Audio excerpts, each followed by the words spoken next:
Hello friends. ఈరోజు Rathasaptami.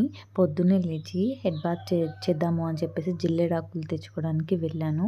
So, ఈరోజు జిల్లేడాకులు మరియు రేగి పళ్ళతో మన తల మీద, భుజాల మీద, మన బాడీ మీద వాటర్ పడేలాగా స్నానం చేయాలి అంటారు. సో, దాని వెనుక రీజన్స్ ఉంటాయి కదా! మరి అవి తెలుసుకోవాలి కదా!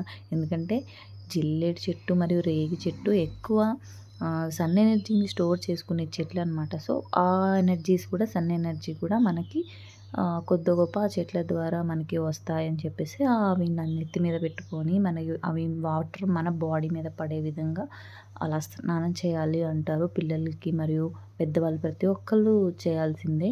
మనం డైలీ చేయకపోయినా ఇలాంటి రోజులలో అయినా చేయాలి. ఎందుకంటే ఈరోజు సండే మరియు రథసప్తమి వచ్చింది.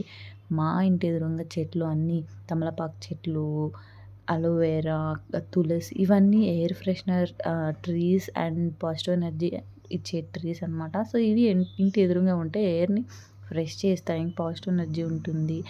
అండ్ ఇది మనీ ప్లాంట్ ట్రీ ఇవన్నీ కొన్ని ట్రీస్ కూడా 24/7 ఆక్సిజన్ ఇచ్చే ట్రీస్ కూడా ఉంటాయి. అవి ఉంటే మంచిది. సో, నేను పొద్దున్నే స్నానం చేసేసి సూర్యుడి దర్శనం అయితే చేసేసుకున్నాను. సో, డైలీ కాకపోయినా అప్పుడప్పుడు ఇలాంటి రోజుల్లో అయినా చేయండి అందరూ. Thank you.